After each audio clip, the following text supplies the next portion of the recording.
من سەلام عەلی یەکەم لەوانەی کە یەکەم کەس بووم لە گەرمیان کەمانمان گرت ئامانجی مانگرتەکەمان ئەو کاتە لە ساڵی لە مانگی 12ی 1991 بوو بۆ مەسەلەی دژەفڕین بوو لە باشووری کوردستان و لە هەمان کاتە بۆ ئازادکردنی ئەو زیندانە سیاسیانە لای ڕژەمی بەعسی ئەو کاتە و لە مانگرتووەکەمان بەردەوام بوو. توانم بڵێم هەندێک لەو مانگرتوانەمان تووشی نەخۆشی و بابژین بە مەسەلەی بەدخۆراکی بووەوە. دواتر خۆشبەختانە میلەتەکەمان بە یەکدەنگ ئەو کات یەک هەڵوێست هەموو لە بەردەم بارگای UN لە شاری کەلار هەمویان بە ئێستش بیرمە بەردەوام کەشێکی باراناوی و ئەوانە بوو خەڵک لەبەر ئەو بارانە ڕائوەستا و ناڕۆیەوە و بەردەمی بارگای وێنان چۆڵ ناکرد هەمووی بە وتاف لێدان و ئەوانە بیرمە یەکێک لە وتافەکان ئەوە UN وەرە دەرەوە وڵاممان بدەرەوە. دواتر تقریبا ئەتوانم بڵێم 8 ڕۆژێکی پێچوو نوێنەری ئەو کاتەی ئومەم متحیدە سەدرەدین ئاغاخان بوو سەردانی شاری کەلاری کرد پێم وایە چوو وە سلێمانیش جا ئەو هەرە و کاتەی لە بیرما وێنەکانیش لام تا ئێستا پاراستومە دروشمەکانەوە بوو سەدرەدین ئاغاخان پلیس کەمت و کوردستان ئەوانە یەکێک لەو دروشمانە بۆ ئەو کاتێ ئەوترایەوە. خۆشبەختانە من ئەو کاتە کە سەدرەدین ئاغاخان هات ئەو کاتە سەردانی کردین داواکاریەکانمان پێیان وت یاداشتەکەماندا پێیان و بەڵێنیان پێداین کە پشتیوانی تاوامان بکەن و داخوازیەکانمان بۆ جێبەجێ بکەن و خۆشبەختانە وا دەرچوو ئەو کاتە هێڵی 36 و 35 و مەسەلەی دژەفڕین و مەسەلەی زیندانە سیاسیەکان زۆری نەبرد ئازاد کران و دەستکەوتێکی گەورە بوو دەستکەوتێکی ئەجگار گەورە بوو بۆ باشوور لەو کاتا بۆ میلەتەکەمان بۆ گەلی کوردستان و ئەو کاتە وەکووتم لەوەش گەورەتر یەک هەڵوێستی و هاو هەڵوێستی میلەتەکەمان بوو لەو کاتەیە پشتیوانیان لە ئێمە کرد. خۆی لە حەقیقەتە کورد بگەڕێنەوە بۆ مێژوو کورد میلەتێکی ئاشتی خوازە و کە میلەتێکی ئاشتی خوازە مەسەل ئەوە نەبووە کە بترسێ یا میلەتێکی ئەوانە میلەتێکە ئەتوانین بڵین لە زژن و ئەخلاقیەتی نەتەوەییمانە زیاتر بڕوامان بە مەسەلەی مرۆڤایەتی بە مەسەلەی ژیانە تا بە مەسەلەی ژینگە هەیە یعنی ئەمە خۆی لە حەقیقەتا بگەڕێنەوە ئەمە لایەکەتی بەڵام داگیرکەرانی کوردستان دژمنەکانی ئێمە هەمویان ئەمان بە هەل و بە فرسەت قۆستۆتەوە بە زەبر و زەنگ و چەک و بەو دژمنکاریە بەرامبەر داخوازی و داواکاری و ملەتەکەی ئێمە وەستاوەتەوە. بۆیە کورد هەمیشە پەنای بۆ چەک بردووە یا چۆتە چیاکان لە ناچاری بووە ئەینا ئێمە بڕوامان بە پێکەوە ژیانەیە وەکو ئێستایی بینین ئەمە بۆ خۆی مانگرتن شۆڕشە شۆڕشێکی مەزنە شۆڕشێکی گەورەیە لە دنیای دیموکراسی لە دنیای ئازادی خوازیە ئەم جۆرە شۆڕشە دەستکەوت و بەرهەمی گەورەیە بێ بەڵام ئەتوانین بڵێ لە ڕۆژهەڵاتی داوەڕاست ئەم حکوومەتە ئیستبدادیەک لە دواییەکانە دیکتاتۆرانە بڕوایان بە مەسەلەی ئازادی بە مەسەلەی دیموکراتی بە مەسەلەی نەتەوایەتی و مافی گەلان نییە بۆیە هەمیشە بە جۆرێکی تر دژی ئەوەستنەوە و ئەم هەڵوێستانەی ئێستەیش کە لە باکوور ئەتوانم بڵێم لە ئەوروپا و لە زۆربەی ناوچەکان ئێستا بووتە ئێمە وەکووتم بەراوردێکی تر هەیە ئێمە کاتی خۆی لە باشوور بەس لەم ناوچە بچووکا بووین و ئەو کاتە کورد ئەو دەنگ و سەدایە نەبوو ئەم کەناڵی دەستگای ڕاگەیاندن و ڕۆژنامە و فەیسبووک و ئەم فەزایە گەورەیە نەبوو کە ئێستای هەمووی بچوو کردوەتەوە ئێمە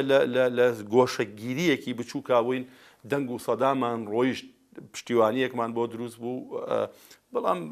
بەداخەوە یعنی ئێستا ئەو هاوڵوێستی ئەو کاتە بوو ئێستا نییە ئێستا لە ناو شۆڕشە لە ناو حیزبەکانی باشوورە بەلاخەڵ بۆیە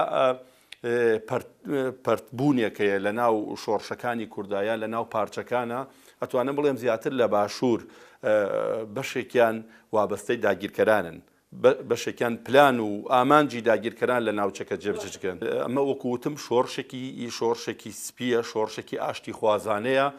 بۆ جێبەجێکردنی داخوازیەکانمان، بۆ گەیاندنی دەنگی میلەتێک کە هەمیشە دەنگی کپ کراوە، کە هەمیشە ناڕزایەکانی بە زەبر و زەنگ کپ کراوەتەوە. بۆیە ئێستا ئەم چالاکیمان گرتنە لە دنیادا لە باشوور، لە باکوور، لە ڕۆژاوە ڕۆژهەڵات تەنانەت لە ئەوروپا و لە هەموو دنیا سەدایەکی گەورەی هەیە. بۆیە ئەکرێ هەموو کورد هەمومان پشتیوانی لەمان گرتوان بکەین، هەمومان بەداخەوە دەبوایە حیزبەکانی باشوور، دەسەڵاتی باشوور زیاتر پشتیوانی و کاریگەری زیاتری هەبوو لە ڕووی دیبلۆماسی و لە ڕووی ڕاگەاندنەوە، لە ڕووی جەماوەریەوە خەڵکیان بخسایەتە سەر شەقام بۆ پشتیوانیکردن لەمان گرتوان و داخوازیمان گرتوان کە گۆشەگیری سەرۆکاپۆیە، کە بەداخەوە هاو هەڵوێستیەک لە مەسایلی با بڵێن سەرکردەکانی باشوور من پێشم ناخۆشە بەشێکیان بڵێم سەرکردە چکو ئەمانە مرتەزەقان سەرکردە نین، ناتوانین نوێنەرایەتی گەل بکەن، و لە حەقیقەتە ئەوەی نوێنەرایەتی گەلەکە دەبێ گەل پشتیوانی لێ بکە، گەل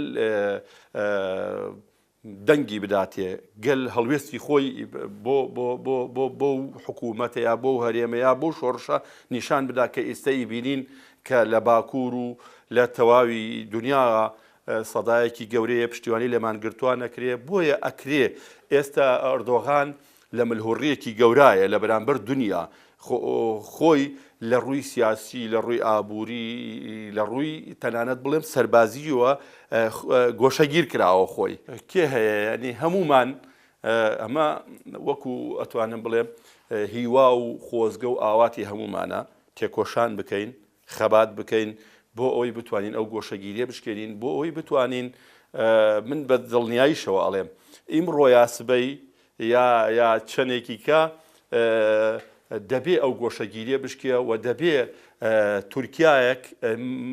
خودی ئەردۆغانە من تەسەور ناکەم بۆ خودی ئەردۆغان، بەڵام ئەوانەی تر کە پێشتر بە پلانێکی نێودەوڵەتی سەرۆکاپۆیان لە موامرەیەکی نێودەوڵەتی زیندان کرد، ئێستا خۆیان گەینێتە ئەو قەناعەتە دەبێ ئاشتی پرۆسەی ئاشتی بەرپا بکرێ و هەموو ئەوی بینین ئەوەیە جەهاپە ئەو کاتە دەسەڵاتدار بوو. بۆیە ئێستا کێس بە سیاسەتی خۆیانە، بە عەقڵیەتی خۆیانە چوونەتەوە، ئەوەی بە عەقڵی خۆی و بە سیاسەتی خۆیانە تەنها ئاکەپەی ئەخوانی واتە خەلیفەی ئەردۆغانە و دەبێ لەلایەن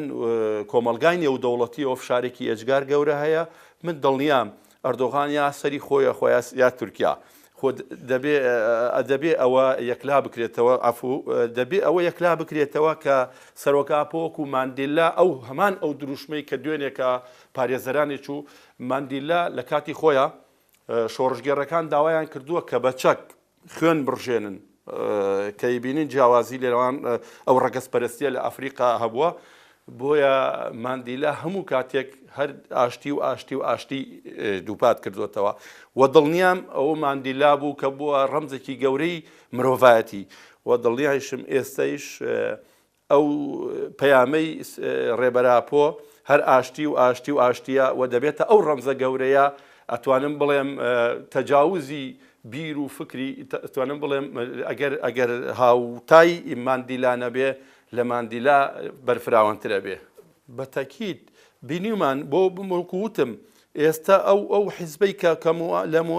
لە موامرەیەکی نێودەوڵەتیە سەرۆکا پێیان زیندان کرد، خۆی گەیشتۆتە ئەو حاڵەتەی وەکو بینیمان سەرۆکی شارەوانی ئەستانبول دەڵێ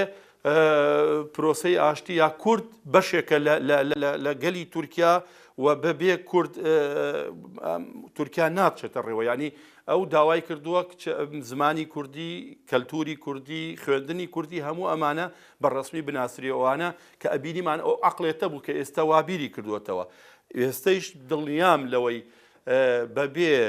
بەبێ ئازادکردن و بەبێ شکاندنی گۆشەگیری سەرۆکاپۆ مەسەلەی پرۆسەی ئاشتی نەک لە باکووری کوردستان لە ناوچەکە بەرقەرار نابێ. و دڵنیایشم ئەم هەڵمەتیمان گرتووە کە ئێمە پشتیوانی لێ ئەەکەین و هەمومان هاوکار و هاوخەم و پشتیوانیانین دڵنیام جێی خۆی دەگرێ و وەکوتم ئەردۆغان تووشی شکستێکی گەورە ئابێ ئەگەر بە خۆیان نەچێتەوە بۆ چارەسەرکردنی پرۆسی ئاشتی و گۆشەگیری سەرۆگاپۆ ئەمەی تقریبن 5-6 ڕۆژە ئەمە وردە ترە و کاتەی کە خواردنمان ناخوارد نختێکی جسممان لاواز بوو ئەوە هەر خۆمم ئەوەی تر ئەو هاوڕێیانەیە لەگەڵ مابوون و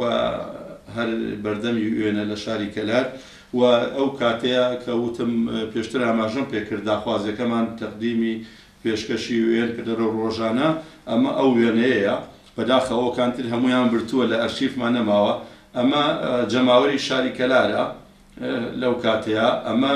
نوێنەری ئومەم متحیدەیە ئەو کاتە سەدرەدین ئاغاخان بوو هات ئەو یاداشتەمان داپێی و